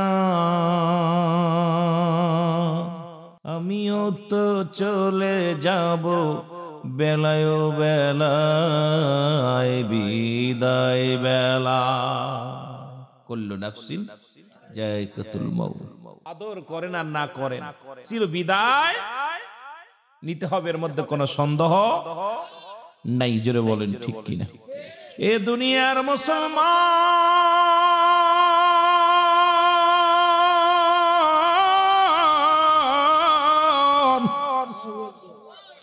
পৃথিবীর মধ্যে 3টা বিপদ। নাম্বার 1 হলো মানুষের মরণ, নাম্বার 2 হলো কবর, নাম্বার 3 হলো কিয়ামতের ময়দান। 1 নাম্বার বিপদ হলো মানুষের মরণ। এই মরণ রোগের ওষুধ পৃথিবীর কেউ সন্ধান করতে পারে নাই। পৃথিবীর কোন বৈজ্ঞানিক, পৃথিবীর কোন ডাক্তার, পৃথিবীর কোন কবিরাজ, ও মুসলমান শুনে নাও, আজ পর্যন্ত মরণ থেকে বাঁচার কোন উপায় বাইর করতে পারে নাই। দুনিয়ায় আগমন করেছি, মরণের পেয়ালা পান করতে হবে, এর মধ্যে কোনো সন্দেহ নাই। জোরে জোরে চিল্লায়া বলা যাবে না ঠিক কিনা? আমার বন্ধুগণ, আমার বলতেছিলাম যে কথাগুলো শুনে নেন। 1 নাম্বার বিপদ হলো মানুষের মরণ। এই মরণের কথা বলতে গেলে বড় চিন্তা হয়, বড্ড ভয় হয়। প্রতিটা মসজিদে সার্বিয়ারি পালকি হাজির আছে, কখন যেন আপনার বাড়ির সামনে এসে যায়, কখন যেন মুয়াজ্জিম সাহেব মসজিদের মাইকেল হাম দিবে, রুহুল আমিন দুনিয়ার মধ্যে আর নাই। ও যুবক, কিসের এত অহংকার, কিসের এত বাড়াবাড়ি? পৃথিবীর প্রথম কাপড় পরিধান করে অন্যের হাতে, পৃথিবীর শেষ প্রান্তে যখন বিদায় নিবা তখনও কাপড় পরতে হবে অন্যের হাতে। সুতরাং এই তো তোমার জিন্দেগি, এই তো তোমার জীবন। প্রথম পৃথিবীর প্রথম পোশাক পরে অন্যের হাতে, আবার শেষ বিদায় পোশাক পরবে অন্যের হাতে। সুতরাং নিজে পড়ার ক্ষমতা নাই, তবে কেন এত মস্তানি, তবে কেন এত অহংকার, তবে কেন এত দাপট, তবে কেন এত জমিদারি? এই দুনিয়া চিরস্থায়ী নয়, ক্ষণস্থায়ী। জোরে বলেন ঠিক কিনা? প্রথম কাপড় পরেছি মানুষের সাহায্যে, শেষ কাপড় পরবো মানুষের সাহায্যে। যেটা বলে ঠিক কিনা? গোসল করাবে প্রতিবেশী, কাফন পরাবে প্রতিবেশী, দাফন করাইবে প্রতিবেশী, ইমামতি করবে প্রতিবেশী, আপনার চির বিদায় করে দিবে প্রতিবেশী, কবর খুঁড়বে প্রতিবেশী, মুসলমান শোনবাস কাটবে প্রতিবেশী। আপনার জিন্দেগি বরবাদ, আপনার জিন্দেগি বরবাদ। এই চিন্তা যদি মানুষের মধ্যে আসতো, এই চিন্তা যদি মানুষের মধ্যে থাকতো, এই মানুষটা কোনোদিন দাগাবাজি করতে পারতো না, অহংকার করতে পারতো না, অহমিকা করতে পারতো না। এই জীবনটা বিলিয়ে দিত রব্বে কারিমের দরবারে নিজেকে নগণ্য গোলাম, নগণ্য গোলাম বলে পরিচয় দিত পৃথিবীর মধ্যে। জোরে বলেন ঠিক কিনা? আপনারা কেউ দাঁড়াই থাকবেন, আগে এসে বসে, মাইকের ইকো কমাই দিয়ে টোনটা বাড়াতে হবে। প্রয়োজন হলে আপনি বক্স বন্ধ করে দেন, এইগুলো বন্ধ করে দেন দাদা, বক্স দুটো বন্ধ করে দেন, বক্স দুটো বন্ধ করে মাইক চালান, মাইক সুন্দর চলতেছে। একটু মহব্বতের সঙ্গে দুরূদ শরীফ পড়েন আল্লাহুম্মা। এটাও বন্ধ করেন, খালি মাইক চালান, সুন্দর চলতেছে মাইক, অনেক সুন্দর সার্ভিস আছে। ওয়ালা আলি সাইয়্যিদিনা, আরো জোরে বলেন আল্লাহুম্মা সাল্লি আলা মাওলানা মুহাম্মাদ ওয়া আলা সাইয়্যিদিনা। এই দুনিয়ার মুসলমান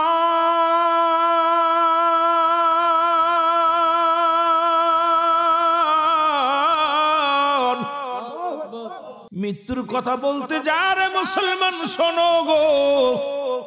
আল্লামা ও মুসলমান মুফতি আমজাদ আলী সাহেব একটা কিতাবে লিখলেন, কিতাবের নাম বারে শুনিয়া। এই কিতাবের মধ্যে লিখতে যা দুনিয়ার মানুষ শুনে নাও। উনি বর্ণনা করলেন, এই পৃথিবীর মধ্যে মানুষ যখন মৃত্যুবরণ করে, 70টা তাজা উটের গায়ের চামড়া জবাই না করিয়া উল্টো দিকে টান দিয়া লবণ আর মরিচ লাগা দিলে যতটুকু যন্ত্রণা হয়,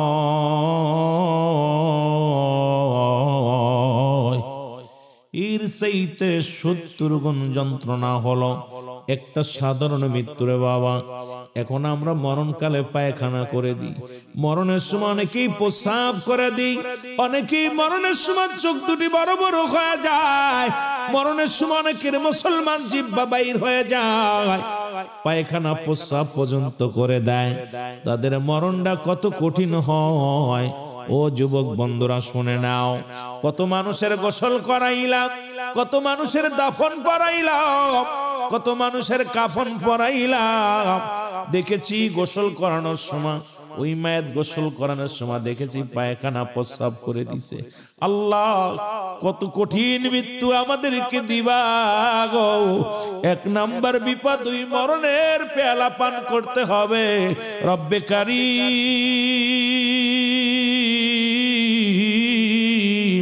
তুমি আমাদের মরণটা সহজ করে দিও।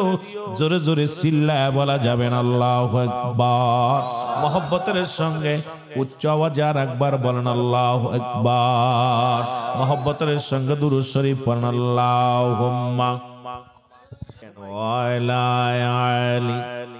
খালি ঘুমাতে চাচ্ছে, ঘটনা কি? ওয়ালা আলি সাইয়্যিদিনা। আসবে কবে সুখের একটা দিন গো ইলাহি, আসবে কবে সুখের একটা দিন, বলো আসবে কবে সুখের একটা দিন গো ইলাহি, আসবে কবে? মহব্বতে বলেন আসবে কবে সুখের একটা দিন গো ইলাহি, আসবে কবে? ইলাহি, এই সুন্দর দুনিয়াতে পাঠাইলে আমাকে, করিলাম না তোমার বন্দেগি, আমার কবর জগৎ হবে কি গতি গো ইলাহি, আসবে কবে? আরো জোরে বলেন আসবে কবে সুখের একটা দিন গো ইলাহি, আসবে কবে? এ দুনিয়ার মুসলমান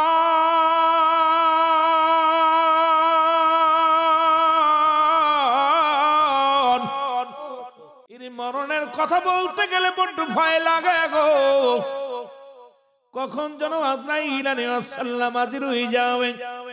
দুনিয়ার মায়া ছেড়ে চলে যাব। এই দুনিয়া থাকার জায়গা না, চিরদিন থাকার সম্ভাবনা। এ দুনিয়ার মুসলমান, কার জন্য সুদ খাও, কার জন্য ঘুষ খাও, কার জন্য এত বাড়াবাড়ি করো, সব কিছু ছেড়ে যেতে হবে। আমার আল্লাহ বলেন কুল্লু মান আলাইহা ফান। আল্লাহ ডাকতে বলে দুনিয়ার মানুষ শোনো, এই দুনিয়ার মধ্যে যা কিছু আছে সবই চূর্ণ বিচ্ছিন্ন হয়ে যাবে গো। এই দুনিয়ার মধ্যে যা কিছু রব্বুল আলামিন পাঠাইলেন, আসমান জমিনের মধ্যে যা কিছু আছে গো, সব কিছু চূর্ণ বিচ্ছিন্ন হয়ে যাবে। এই জমিনটা পুড়ে আমার আল্লাহ তামা বানায়া দিবে। জমিনের মাটিগুলো পুড়ে তামা হয়ে যাবে, জমিনের পানিগুলো পুড়ে ছাই হয়ে যাবে।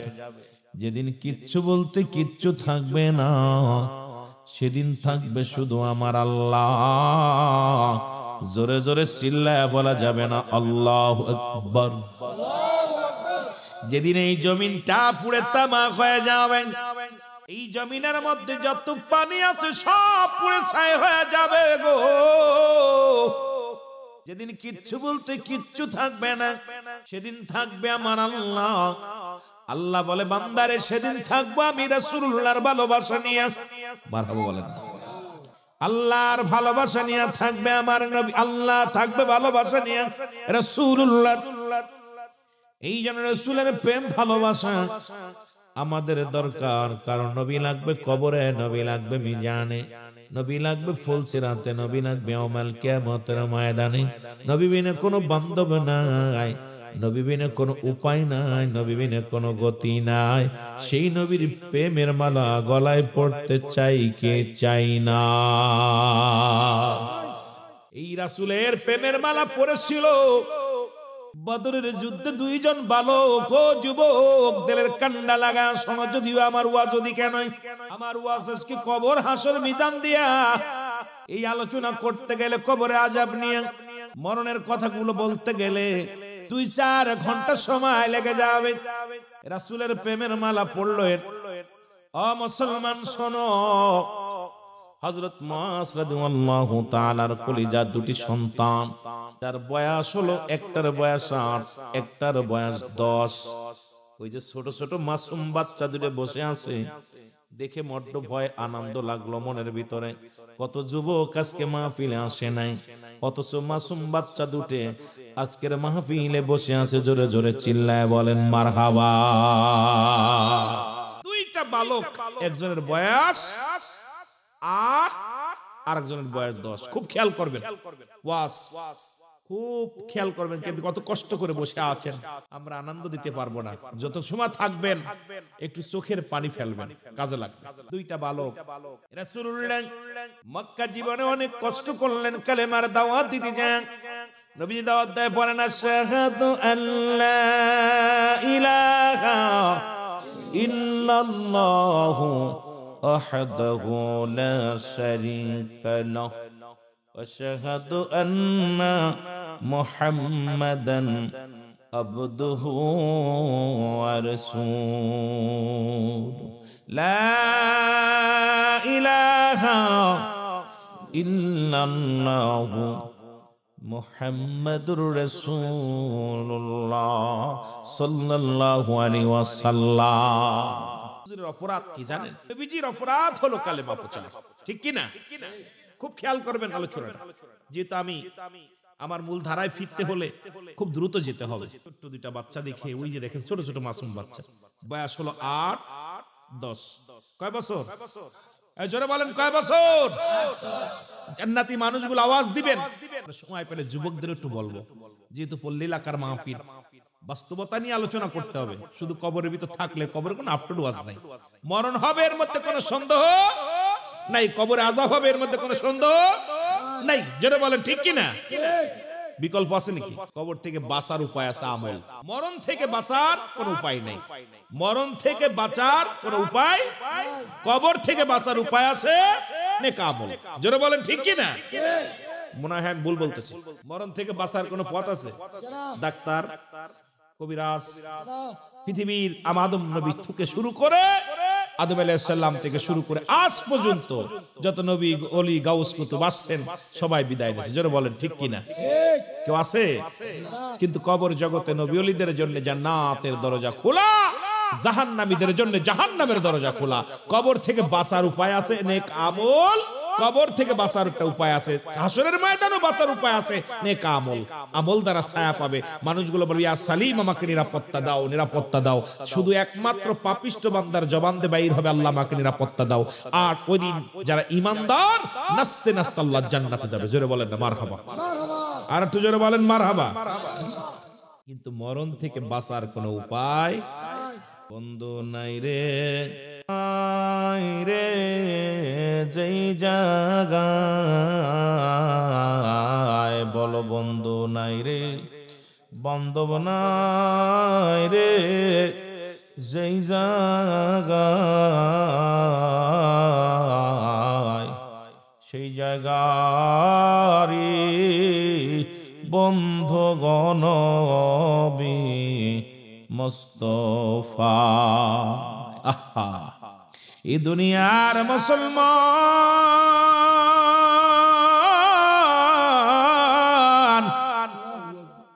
রহমতের নবী কালেমার দাওয়াত দিতে লাগলো গো। রহমতের নবী কালেমার দাওয়াত দিয়ে ইসলামের দাওয়াত দেন, সত্যের আহ্বান করে। এর জন্য আবু জেহেলের দলেরা, আবু সুফিয়ানের লোকেরা, আবু লাহাবের লোকেরা রাসূলের উপরে নিষ্ঠুর অমানবিকতা আচরণ করলেন। রাসূলুল্লাহকে আঘাত করলেন। আমার নবীজিকে ও মুসলমান শোনো, এমনকি যারা এই কালেমার দাওয়াত গ্রহণ করলেন, এই কালেমা পড়লেন, তাদের উপরে নির্যাতন করা হলো, তাদের বাড়ি ঘর ভেঙে দেওয়া হলো, তাদেরকে নির্মম ভাবে হত্যা করা হলো, রাসূলের উপর আক্রমণ করা হলো। দীর্ঘ 13টা বছর রাসূলুল্লাহ সহ্য করলেন, নির্যাতন নিবৃত সহ্য করলেন। হাজার কষ্ট বুকে নিয়ে নবীজি আমার মক্কা থেকে মদিনার দিকে হিজরত করলেন। জোরে জোরে চিল্লায় বল আল্লাহু আকবার। আর একটু জোরে বলেন আল্লাহু আকবার। মক্কা থেকে মদিনায় যখন হিজরত করলেন রাসূলুল্লাহ, হিজরত করার পর ছোট্ট ছোট্ট দুটো বালক রাসূলুল্লাহর কদমে এসে সালাম দাও, আসসালামু আলাইকুম হুজুর। নবী বলে আলাইকুম আসসালাম। বলে হুজুর আপনার বাড়ি কই গো, আমরা আপনার বাড়ি জানতে চাই। জোরে বলা যাবে না মারহাবা। বালক দুটো এসে বলে হুজুর আপনার বাড়ি কই? ছোট্ট মানুষ। নবীজি বলতেছে বাবা বসো, কাছে বসো। হুজুর আপনার বাড়ি কই? আমার বাড়ি মক্কায়। মারহাবা বলেন না আরো জোরে। বাড়ি কই? মক্কায়। হুজুর কিসের জন্য আসছেন? আমাকে এখানে আসছেন কেন? ছোট মানুষ তো, দুইটা বালক। হুজুর আসছেন কেন? বলে বাবা আসছি মদিনার মানুষ আমার খুব কষ্ট দিছে। মদিনার মানুষগুলো আমার খুব কষ্ট দিছে। মদিনার মানুষগুলো আমাকে আঘাত করেছে। মদিনার মানুষগুলো বড় নিষ্ঠুর হয়ে গেছে। মক্কার মানুষগুলো বড় নিষ্ঠুর হয়ে গেছে। ছোট বালক বলে ইয়া রাসূলুল্লাহ, ইয়া হাবিবাল্লাহ, আপনি যদি নবী হন, আমরা শুনেছি আমার বাবার থেকে মায়ের থেকে রহমতের নবী রাহমাতুল লিল আলামিন, আর আপনাকে সবচেয়ে মক্কা মদিনার ওই মক্কার জমিনে সব চাইতে কষ্ট আপনাকে কে দিছে একটু বলেন দি, শুনতে পারি। কে আপনারে বেশি কষ্ট দিছে একটু জানতে পারিনি। ছোট বালক দিলে বলছে নবী গো কে আপনাকে কষ্ট দিছে একটু বলেন না। আমার নবী রাহমাতুল লিল আলামিন ডাক দে বলে ও বালকেরা শোনো, ওই মক্কার জমিনে সব চাইতে কষ্ট দিছে আমার আবু জাহেল। কিডা? যারা বলেন কে? আবু জাহেল। এই আবু জাহেল আমারে বড় কষ্ট দিছে। বালক দুটি বলে ইয়া রাসূলুল্লাহ, ইয়া হাবিবাল্লাহ, কি বললেন? আবু জাহেলের গায়ে কি বেশি বল?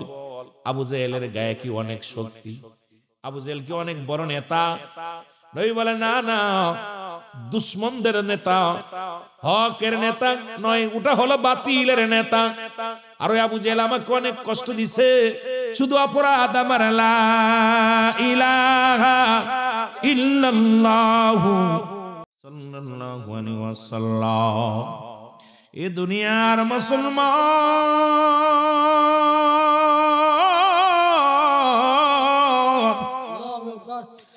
বালক দুটি চোখের পানি ছেড়ে ডাক দিয়ে বলে, নবী গো, আপনাকে কষ্ট দিচ্ছে, আপনার কি মা বাবা নাই, আপনার কি কেউ আপনজন নাই?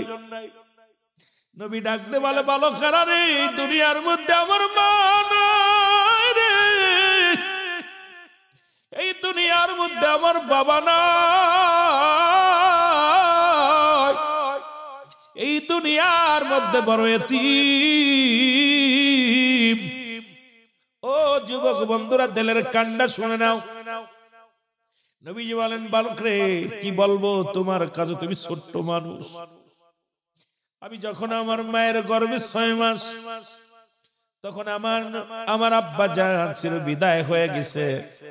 যখন আমার বয়স হবে মাত্র 6 বছরে 6 মাস, তখন আমার মা জননী দুঃখিনী মা বিদায় হয়ে গেছে। দাদা ছিল, বড় আদর করতো, ভালোবাসতো। দাদা গেল আমার স্থইয়া। ও মুসলমান শুনে নাও, দাদাও আমার এতিম বানাইল। এই পৃথিবীর মধ্যে কে আমার আদর করবে, কে আমার কষ্ট বুঝবে? আর দুনিয়ার মধ্যে আমি শুধু কান্দি, আর রব্বি হাবলি উম্মতি বলে উম্মতের মায়ের চোখের পানি ছেড়ে কান্দি রে বালক। বালক রে, তোমরা কেন এত জিগাও আমারে? বলে, ইয়া রাসূলুল্লাহ, ইয়া হাবিবাল্লাহ, আপনার মতো আমাদেরও কপাল, এই দুনিয়ার মধ্যে আমাদেরও বাবা জিন্দা নাই। জোরে জোরে চিল্লায়া বলা যাবে না আল্লাহু আকবার। আল্লাহর নবী ডাক দে বলে, বালক,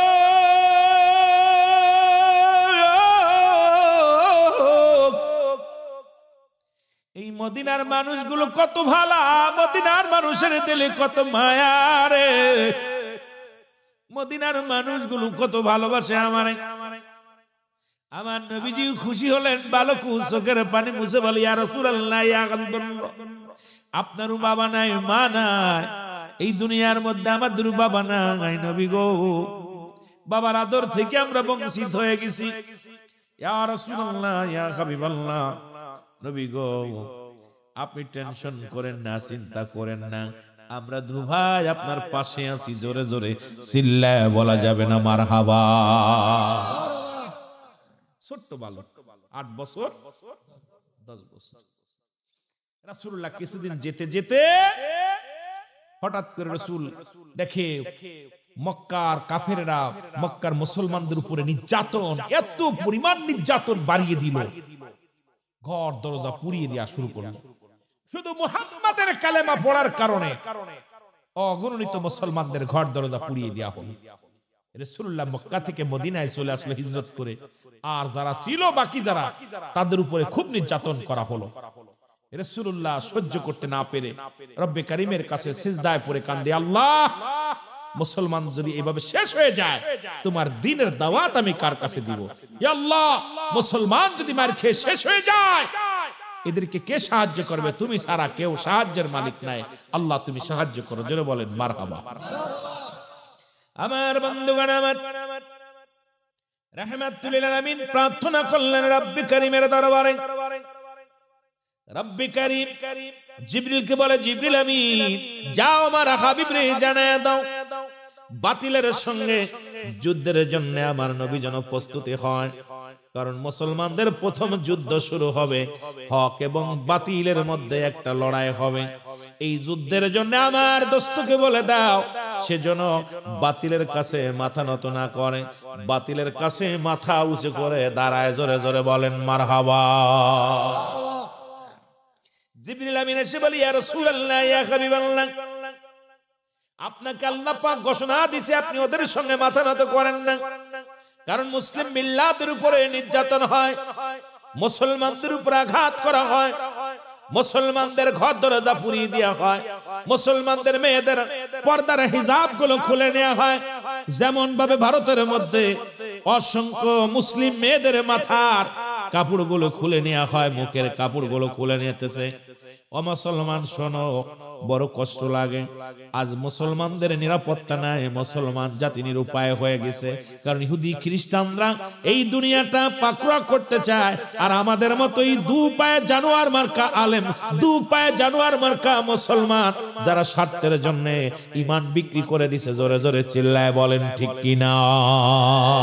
এই জন্য আল্লাহ বলে মিনান নাস, মানুষের মধ্যে মাকুলু, তারা বলবে আমান্না, তারা ঈমান আনছে বিল্লাহি, আল্লাহর প্রতি, আখিরাতের প্রতি বিশ্বাস স্থাপন করেছে। ও মা হুম বিমুমিনিন।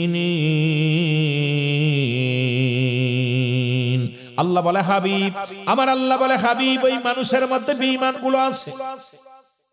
অসংখ্য মুসলমান, লিবাসের মধ্যে মুসলমান, দাড়ির মধ্যে মুসলমান, টুপির মধ্যে মুসলমান, ইমানের মধ্যে মুনাফিক আছে। এ যুবকেরা শুনে নাও, শুনে নাও। আজ পৃথিবীর মধ্যে ইহুদি খ্রিস্টানরা যত না ক্ষতি করছে ইসলামের, এর চাইতে বেশি ক্ষতি করেছে এই নামদারি মুনাফিকের দলেরা। জোরে জোরে বলেন ঠিক কিনা?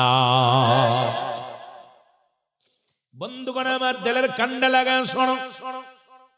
রহমতের নবী ঘোষণা করলেন আমি যুদ্ধ করব। মারহাবা বলেন না, আরো জোরে। রহমতের নবী ঘোষণা দিলেন আমি যুদ্ধ করব মুসলমানদের অস্তিত্ব লড়াইয়ের জন্য। সেই যুদ্ধের নাম হলো বদর প্রান্তের যুদ্ধ। মারহাবা বলেন না, আরো জোরে। এই যুদ্ধ হবে, বাতিলের সঙ্গে সত্যের লড়াই হবে। কিন্তু নবীজি তাকায় দেখে মুসলমানদের সংখ্যা একদম নগণ্য। রাসূলুল্লাহ কারে নিয়ে যুদ্ধের ময়দানে যাবে?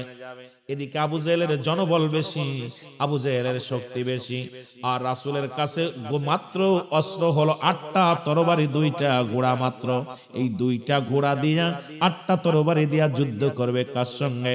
কারণ বাতিলের তো লক্ষ লক্ষ তরবারি, হাজার হাজার তরবারি আছে, ঘোড়া আছে। আমার নবীজি ডাক দে বলে জিবরিল আমি যে যুদ্ধে যাব, কিন্তু আমার অস্ত্রের সংখ্যা হলো মাত্র 8টা তরবারি। কয়টা? বলেন কয়টা? ওয়াজ করবো না ছেড়ে দিব? আওয়াজ যত ভালোবাসা, আগে আমাকে দিয়ে ওয়াজ করাইতে হলে ভালোবাসা দিতে হবে। আমাকে দিয়ে আলোচনা শুনতে হলে, সুন্দর সুন্দর আলোচনা শুনতে হলে, বিষয় ভিত্তির উপর আলোচনা শুনতে লাগলে ভালো ভালো আলোচনা একটু কষ্ট করতে হবে। এরকম মরা মানুষ, একটা লোকজন কম, যাও ছিল মাঠটা ভরা, যেই দেখছে কালেকশন সব ভাগছে। যেটা বলেন ঠিক কিনা? আরে মুনাফিক মানুষের অভাব নাই, কয় পারলে তালি দিব কিন্তু টাকা দিতাম না। জোরে বলে ঠিক কিনা? এলো সেই জামান আসছে। নবীজি বলছে বাল্লাহা খিলাফ, এই দুনিয়াটা পচা দুর্গন্ধ মরি মানুষের চরিত্র হলো কুকুরের চরিত্র। কুকুর যেমন মরি পাইলে খুশি হয়, সে যেমন আর মানুষ সম্পদ পাইলে খুশি হবে। এই সম্পদ নিয়ে কি কবরে যাবেন? জোরে বলেন যাবেন? কেউ গেছেনি? কেউ গেছে? তাহলে আপনাদের অনুরোধ করবো সব একটু আগে আসেন না, দয়া করে। ফাঁকা পিছনে সব ফাঁকা থাকে, আমার কাছে আসেন না। আপনার আমার প্রিয় ভাই, 3টা জায়গার দূরত্ব নাই রাখা। 1 নাম্বার হলো নামাজ, নামাজের জায়গা ফাঁকা রাখা দূরত্ব নাই। নাম্বার 2, স্বামী স্ত্রী যখন ঘুমাবেন, স্বামী স্ত্রী যখন ঘুমাবেন একটা বালিশে ঘুমানোর চেষ্টা করবেন। বিবির চুলগুলো আপনার বালিশের উপরে এরকম ছাড়াই দিবে, এরপর মাথারা। আপনার স্বামী কোনদিন, মারা শোনো, আপনার স্বামী কোনদিন অন্য মহিলার প্রতি আসক্ত হবে না। আর বাবারা, তোমার স্ত্রী যত বড়ই সুন্দরী হোক না কেন, তাকে যদি এরকম একটা বালিশে শোয়া, যদি দূরত্ব না রেখে যদি কাছে রাখতে পারো, জীবনেও তোমার স্ত্রী অন্য পুরুষের আসক্ত হবে না। এই জন্য আমি আমাদের দিকে বলবো, আমাদের দেশে দেখা যায় বউ সই ঘরে, স্বামী সই বারান্দায়, ঠিক কি না? মাস্টার ইবলিস আয়া দুইজনের কানে কানে কয়, দোস্ত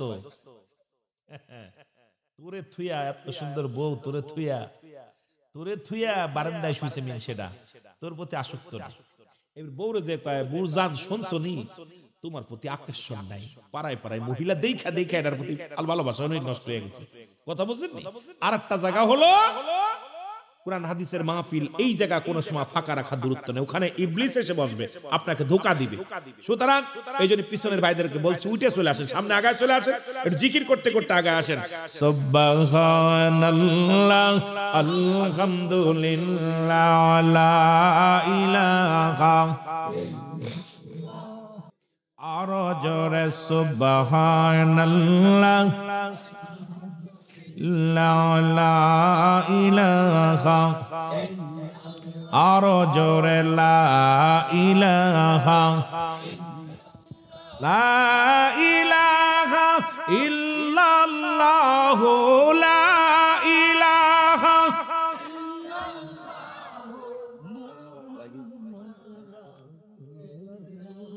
আরো জোরে বলেন সুবহানাল্লাহ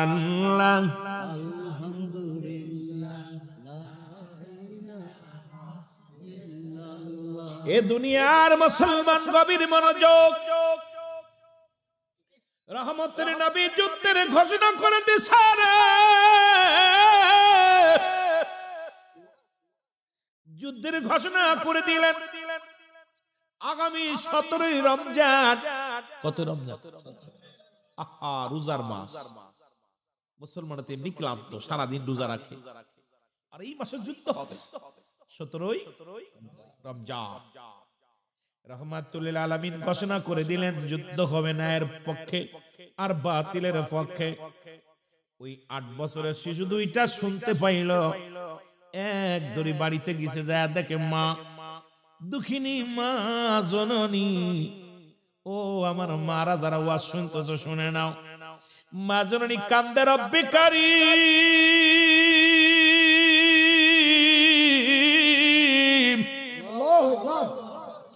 আমার নবী যুদ্ধের ডাক দিছে রে আজ আমার স্বামী দুনিয়ার মধ্যে বেঁচে নাই আল্লাহ আজ যদি আমার স্বামী বেঁচে থাকতো ওই বদরের প্রান্তে যুদ্ধ করতে যায় শাহাদাতের পেয়ালা পান করত আমি তোমার দরবারে কিয়ামতের ময়দানে দাঁড়াইতাম শহীদের স্ত্রী বলে দাঁড়াইতাম রে আল্লাহ আরে কেমন বউ কেমন বিবি ডাক দিয়ে বলে রব্বে কারীম আজ মনে বড় দুঃখ আমার খুশি খুশি দুইটা সন্তান দুটি ছেলে 8 বছর এবং 10 বছর বয়স যুদ্ধে যাওয়ার বয়স হয় না আল্লাহ আজকে যদি আমার স্বামী বেঁচে থাকতো রাসূলুল্লাহর মহব্বত অন্তরে ধারণ করে যুদ্ধের ময়দানে যেত আমার সন্তান আজকে ছোট্ট হওয়ার কারণে আমি কাকে পাঠাইবো যুদ্ধের ময়দানের আল্লাহ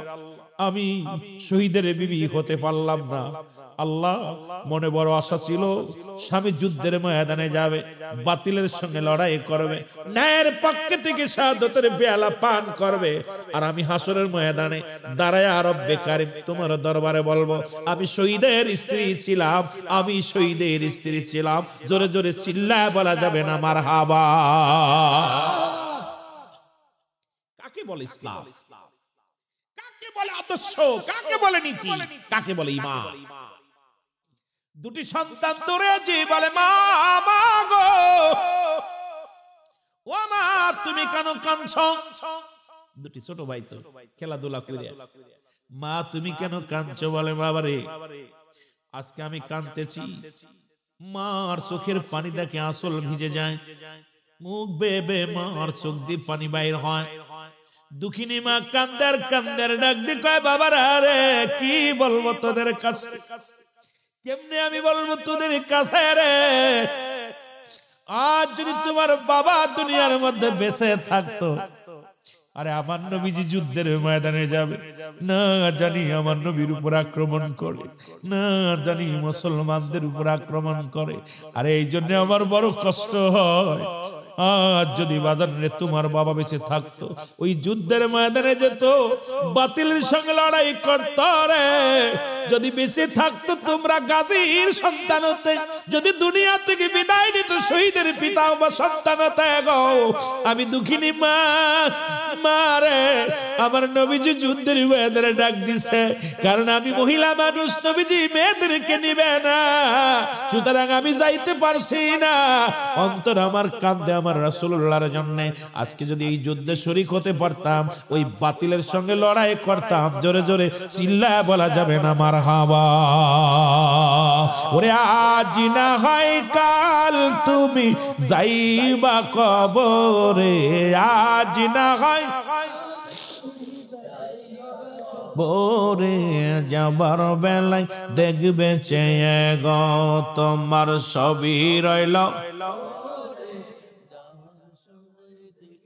আরো জোরে বলেন যাবার বেলায় দেখবে চেয়ে গো তোমার সবই রইল যাবার কালে দেখবে চেয়ে ও তোমার দাদাই গিয়েছে বাবাই গিয়েছে কেউ আসলো না ফিরে দাদাই গিয়েছে বাবাই গিয়েছে পীরে তোমার তো যাইতে হবে গো যেদিন নাজরাইলা শিবে তোমার তো যাইতে হবে ও ভাই আজ না হয় কাল তুমি আজ না হয় যাইবা কবরে যাবার বেলা দেখবে চেয়ে গো তোমার সবই রইল